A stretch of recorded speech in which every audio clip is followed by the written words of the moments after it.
Olá, galera, tudo bom com vocês? Espero que sim, eu estou bem, graças a Deus. Espero que vocês estejam bem, que a família esteja com saúde, que vocês estejam estudando em casa, mas também tirando tempo para descansar, para conversar com a família. Enfim, eu espero que vocês continuem, mesmo nesse momento, né, que nós estamos passando, continuem crescendo nos estudos, crescendo com a família, tá? Porque com certeza a gente vai sair com grandes aprendizados dessa experiência, não é verdade?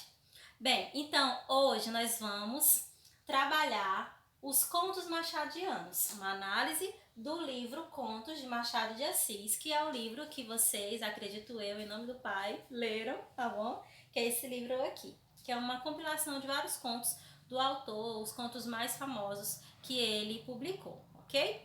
Então, eu sou a professora Dejeane e a gente vai fazer um passeio por essa literatura machadiana, tá? Vamos lá. Além dos romances, olha só. Gente, o Machado, ele é um autor conhecido bastante pelos seus romances, mas não somente por eles, também pelos seus contos, tá? Os romances famosos, nós temos, por exemplo, Dom Casmurro, nós temos também Memórias Póstumas de Brás Cubas, mas além disso, ele também é considerado o mestre dos contos, tá? Por quê? Porque ele expõe o espírito humano com agudeza, com uma singularidade muito forte, né? Que é uma marca dele. E aí ele vem colocando o que o ser humano tem em relação ao seu comportamento e como que isso influencia na personalidade, nos modos de agir, no cotidiano, nas relações sociais. Então tudo isso nós temos nas obras do Machado. Ele tem uma capacidade de dizer muito com pouco, ou seja, nós sabemos que os contos, eles são textos curtos se comparados aos romances, né? Claro, a gente tem contos aí de 5 páginas, 8, 10 páginas, então são contos curtos. E aí a gente tem uma capacidade que o autor nos traz muito grande de falar coisas que são relevantes para a sociedade em tão pouco texto, porque são poucos personagens, poucas ações, e a gente mesmo assim consegue tirar, aprender muitas informações desses contos do Machado, tá? A gente também continua percebendo o terreno do talvez, ou seja, a temática da dúvida, que é uma marca muito recorrente do autor, não somente nos seus romances, mas também nos seus contos. Muito bem. Então, eu vou aqui para vocês agora falar de alguns contos, tá? Alguns contos que eu escolhi do livro e nós vamos perceber que falando de uns, a gente consegue também ter uma noção dos outros, porque muitas vezes essas temáticas se repetem, certo? Vamos lá. O conto Teoria do Medalhão, por exemplo, que é um conto que eu gostei muito, né? Eu espero que vocês tenham gostado também. É um conto que traz um diálogo que acontece entre pai e filho em um jantar comemorativo, logo depois que o filho completa seus 21 anos, alcançando a maioridade naquela época. Estando os dois a sós, o pai aconselha o filho a tornar-se um medalhão. O que é isso? O que é um medalhão? É uma pessoa, alguém que conseguiu conquistar riqueza e fama. Ele passa então a tecer uma teoria, o pai, né, tece uma teoria de como o filho conseguiria isso, aconselhando a mudar seus hábitos e costumes, anulando seus gostos e opiniões pessoais. Ou seja, é um conto que vem mostrando de uma forma irônica como que a pessoa tem que agir, às vezes se aniquilando alguns costumes, algumas opiniões, algumas coisas, para poder se adequar a uma vida que ele consiga ter riqueza e fama, ter status social, tá bom? Então o autor vem trazendo essa teoria de um modo irônico para a gente compreender como que ele quer então que a sociedade seja. Olha só, o filho deveria sempre se manter neutro perante tudo. O autor, o Machado, vem trazendo isso, né, na história. Possui um vocabulário limitado e conhecer pouco, e sempre preferir um humor mais simples e direto ao invés da ironia, que requeria certo raciocínio e uma construção imaginativa. Após muitos outros conselhos, o pai termina a conversa admitindo que suas palavras têm certa semelhança com a obra O Príncipe, de Maquiavel, e diz então para o filho ir dormir. Tá? Então é uma obra que vem trazendo um filho sempre de maneira neutra e colocando que ele tem que ter o vocabulário limitado, que ele precisa, que ele pode falar de uma maneira mais simples, sem ser com ironia, enfim, vai colocando aspectos que ele precisa ter para poder se tornar então esse medalhão. Muito bem. O conto, gente, trabalha a aniquilação do indivíduo em favor de uma imagem e posição social considerada privilegiada.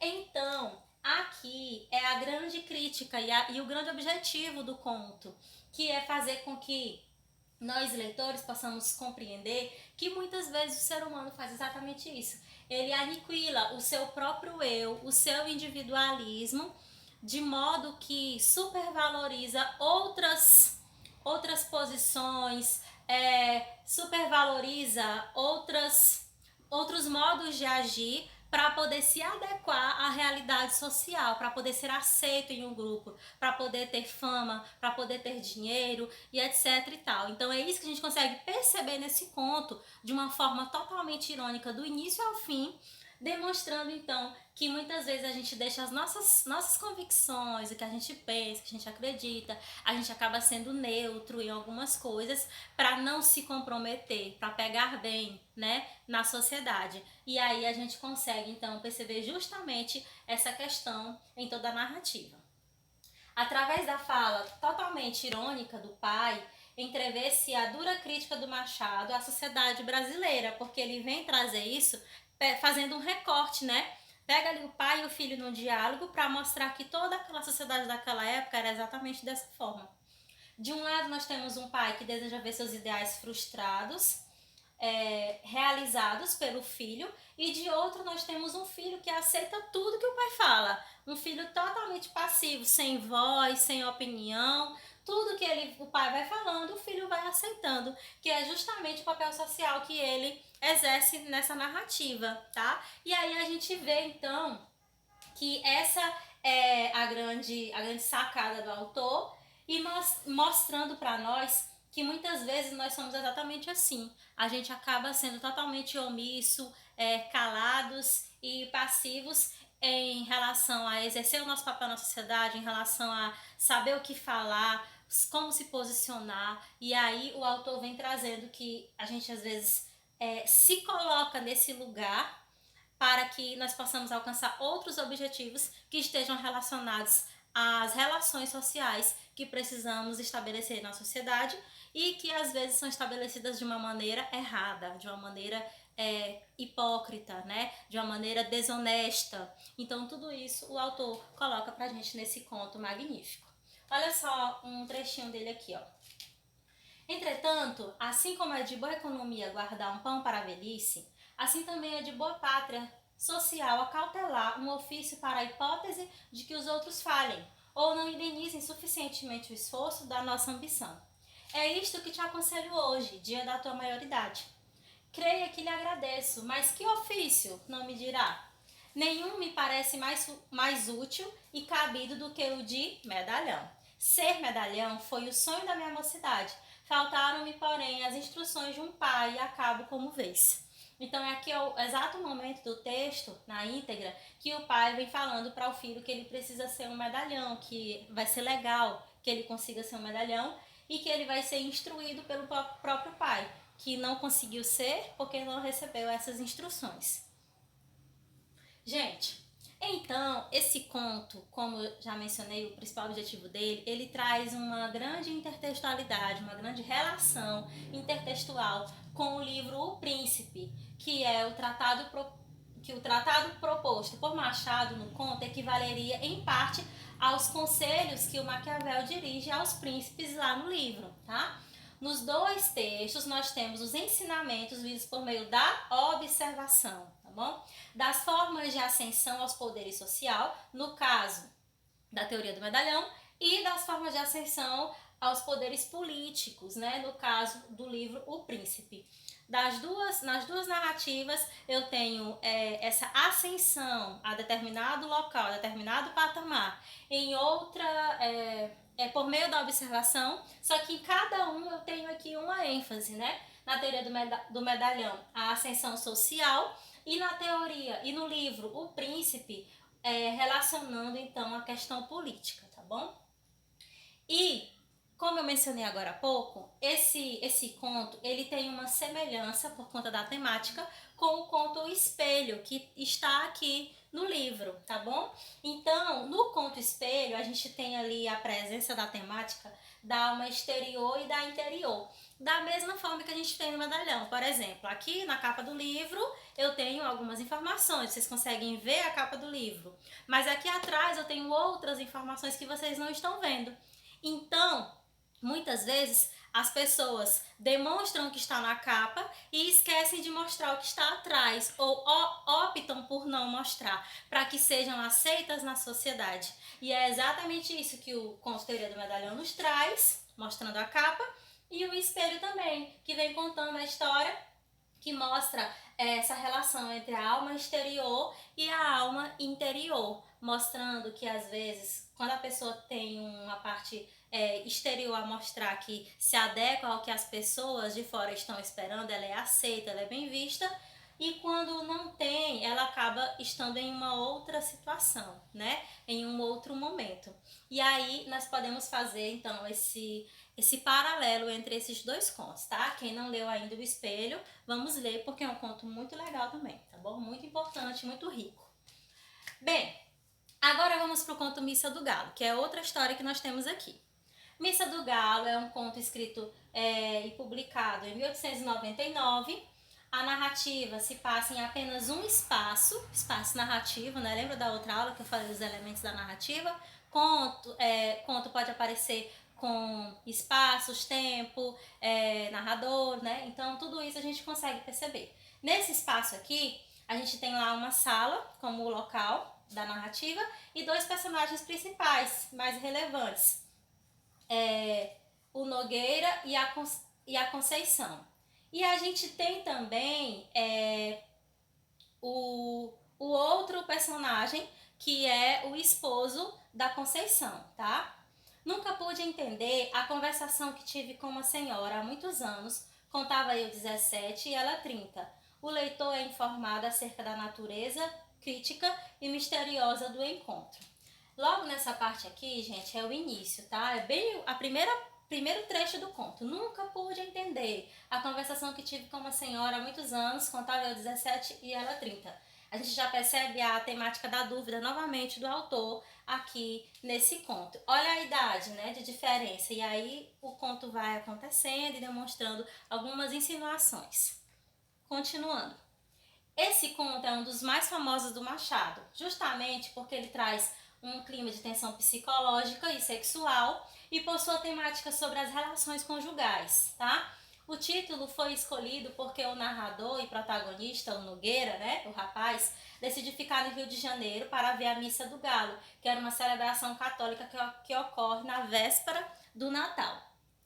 E aí, a temática do desejo do casamento aparece em toda a extensão do conto, porque ele fica lá na sala e aí a Conceição desce e conversa com ele, sendo que essa conversa vai demonstrando com a narrativa do Machado que ela vai se insinuando, que ela mostra os braços para ele e tudo isso vai sendo colocado de modo que demonstra que, de certa maneira, ambos se desejam e que isso, de certa forma, é como se fosse uma mesma postura que ela poderia ter em relação ao esposo, que não está no momento na casa, porque foi encontrar-se com uma outra pessoa, porque o esposo atraía. E todos eles sabiam, mas viviam numa condição totalmente aceitável para aquela situação, e era isso que o Machado então propunha, né, nesse momento. Durante a história, podemos perceber que a casa era mantida por uma moral conservadora e tradicional e que o casamento era apenas uma convenção social para Menezes, o esposo da Conceição, que traía, né? Que traía já de forma clara para ela. Então, gente, a gente percebe aqui uma tentativa de manter a moral e os bons costumes na obra e, ao mesmo tempo, demonstrar que essa pessoa que estava lá na casa, na sala, também tinha desejos, assim como o seu próprio marido, que fazia tudo mesmo do jeito que queria e que ela então estava naquele momento se insinuando para o rapaz. Durante a noite que Conceição passa com Nogueira, conversando, né, na sala, sentimos uma clara tensão sexual entre os dois, pois parece que eles se desejam e que Conceição sente vontade de cometer o adultério. Como vocês podem perceber aqui, ó, pois parece que ele se deseja, que ela sente essa vontade. Então tudo fica no talvez, tudo fica na busca da dúvida, como o Machado gosta de deixar em seus textos. Mas que alguma coisa a impede de realizar o seu desejo. Essa alguma coisa que a impede é justamente demonstrada, né, provada quando depois desse momento ela passa a tratar o jovem com indiferença, como se aquela conversa que eles tiveram na sala não tivesse acontecido, e volta a reinar na sala, na casa, o tradicionalismo do casamento daquele momento, né? No caso do século XIX. Então o autor vem justamente mostrar isso aí pra gente, mostrando esse tradicionalismo que existia, mas não deixando de mostrar os desejos que os seres humanos tinham naquele momento e os erros morais que a sociedade mostrava, como por exemplo o caso do adultério que era exposto, como é o caso do esposo da Conceição. Ok? Então é um conto que acaba deixando essas insinuações e colocando novamente o papel da mulher, trazendo à tona a temática da mulher do modo que o Machado gosta de trazer, que é uma mulher que até então não era colocada daquela forma, que era sempre apresentada de outras formas nos textos anteriores, mais romântica, mais tradicional, e também ele vem colocando para poder fazer essa quebra de paradigma, mostrar que essas mulheres têm desejos, mostrar que essas mulheres também podem ter voz, que antes praticamente não tinham. Então ele vem colocando a mulher como uma forma com um olhar diferente em suas obras. Agora nós vamos para o conto Cantiga de Esponsais. Essa palavra tem relação com o noivado, com o casamento, tá? É um outro conto que já tem uma temática mais diferente, né? Um pouco mais leve, digamos assim, porque fala de arte. Fala da música, o ato da criação musical. Ele é narrado em terceira pessoa e conta a história do mestre Romão, que é um músico conhecido lá no Rio de Janeiro, no período ali de 1813. Gente, perdão aqui por esse J, é maiúsculo. Seu comportamento, normalmente circunspecto e triste, transforma-se ao reger. Ele vive triste, mas quando ele está regendo, ele fica legal, ele se transforma, ele vira outra pessoa. Como a gente tem aqui, ó, nesse trecho. Mestre Romão rege a festa. Quem não conhecia Mestre Romão com seu ar circunspecto, olhos no chão, riso triste e passo demorado? Tudo isso desaparecia à frente da orquestra. É como se a arte o transformasse. É como se não. Ela realmente o transforma, né? Então a vida derramava-se, olha só uma metáfora aqui, né? Que o autor coloca, por todo o corpo e todos os gestos. Vamos lá, queridinho, volte. Vamos lá, continuando. Por todo o corpo e todos os gestos do mestre. O olhar acendia-se, o riso iluminava-se, era outro. Então, a música o transformava. Esse momento, né, de regência o transformava. Bem, é um conto curtinho, tá? Bem pequenininho, se comparado com os outros do livro. Traz um conflito, que é a angústia por não terminar uma peça musical. Ele fica com essa angústia no decorrer do conto. E ao mesmo tempo é legal porque o desfecho do conto é justamente ligado ao mesmo motivo de inspiração, que quando ele começa a falar do conto no início, a narrar, vem falando que ele começou uma peça musical quando ele ainda estava com a sua esposa, né? E ela faleceu. E aí ele não consegue terminar, ele não consegue ter inspiração para terminar essa peça musical. Mas lá no final, em determinado momento, ele está lá tentando terminar e ele desiste, ele não consegue. E aí, quando ele olha para o lado, tem uma janela e nessa janela tem um casal que também está ali nesse momento de noivado, de início de casamento. E aí, naquele comecinho ali do romance. E aí ele vê a moça cantando, cantarolando justamente aquela melodia que ele tanto buscava por muitos anos. ele se alegra com aquilo, porque percebe que consegue ouvir, mas ao mesmo tempo fica triste, porque ele não tinha conseguido terminar. E aí ele morre.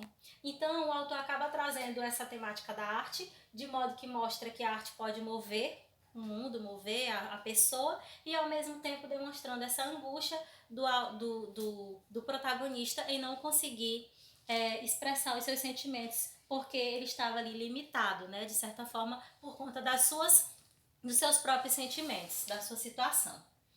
E para terminar, eu vou falar do conto A Cartomante.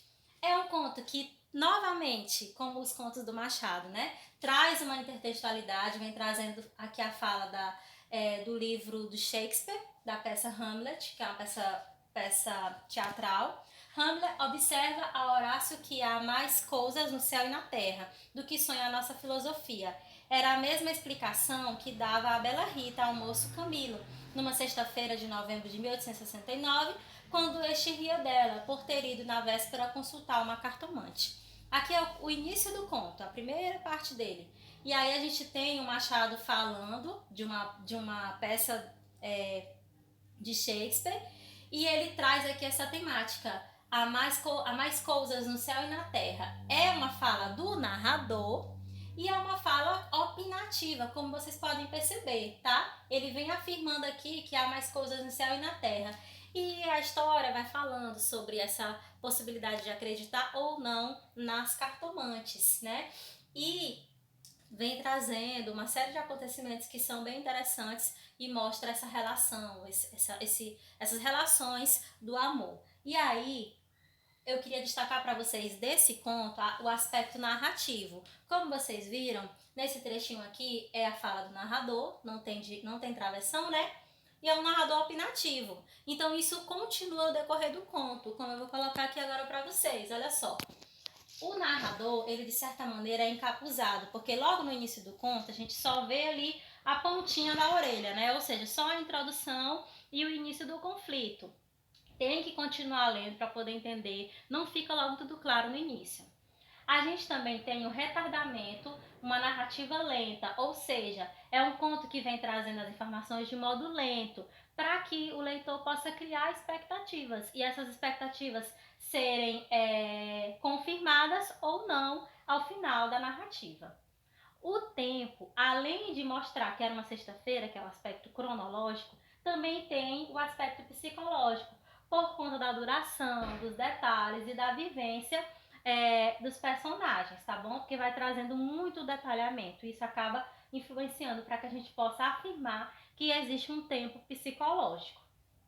E o foco narrativo é na terceira pessoa, mas está juntado, né, está ali acoplado com o fluxo de consciência, ou seja, é um narrador que conta a história, ok, mas ele faz parte ali dela porque ele está comentando os aspectos psicológicos dos próprios personagens, e na fala do narrador ele também está opinando, como eu acabei de mostrar para vocês, né? O narrador reproduz as idas e vindas do personagem, mas também mantém sua própria voz, que é na terceira pessoa. E a narração opinativa, ela vem narrando, mas assume um ponto de vista dele e também dos personagens. Vem colocando, de vez em quando, uns trechos que a gente percebe que o narrador tem opinião perante aquela situação que está sendo relatada. Ok, gente? Então, a gente fez aqui um passeio sobre alguns contos do livro. Claro que não são todos, porque são vários, mas vocês vão poder ter a oportunidade de perceber a relação temática desses contos com os outros, tá bom? Mediante a atividade que eu vou passar para vocês. Espero que vocês tenham gostado, tenham aprendido, porque o Machado é riquíssimo e além dessas histórias temos muitas outras para a gente poder aprender e crescer, tá bom? Um abraço, tchau, tchau!